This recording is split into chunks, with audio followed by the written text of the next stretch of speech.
matalino dyan? Pipili. Sampula! Eto na, mukhang matalino talaga to. Alam mo, mukhang teacher eh, oh. Feeling ko. Ito mukhang matalino talaga. Ang daming nalalaman, no? So ito, dahil nga ang lalaruin natin is Guess the Pal Destination, kilalanin muna natin isa-isa yung winners. Line up po tayo. Ayan, bigay ko lang po yung name ninyo, edad, at trabaho dito sa Hong Kong. I'm Rishi. 47. Tatlo pa po. Sige, magbabata ka pa. Ako din ganyan ako minsan eh. Huwag kayo nagtatanong sa akin kung ilang taon ako. Sinasabi ko nga 16. Pwede mo sabihin 21. How old? Intro naman. Ang daray. 8 years old. Uy, mukhang 47. Bagets! Ano pong trabaho? PH.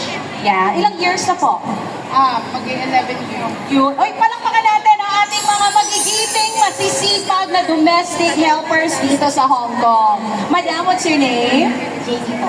One line ang kilay ni Ate Jamie. Yan ang uso. Niya ang event na ito. I love your kilay. Ilang taon at ano pong trabaho? 44 po, domestic helper po. 10 years. Wow! Palakpakan natin. Grabe, 10 years. Wow, may papusod. I wish kaya ko din itong gawin. Kaya mo yan.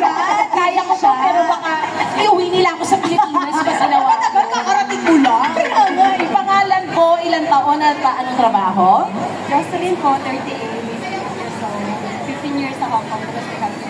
Wow, 15 years, Ang girl! haba nun, Ang tagal. Pero hindi halata na 15 years na sa Hong Kong. Ang fresh pa rin, no? Parang kahapon ka lang dumating. No, pagkasabay kayo. Bagets. O, tanongin natin kung taga saan kayo dito or taga saan kayo sa Pilipinas, ha? Okay po. So, what's your name po? Edad at trabaho? Janeline po, 36 years po po. Oh.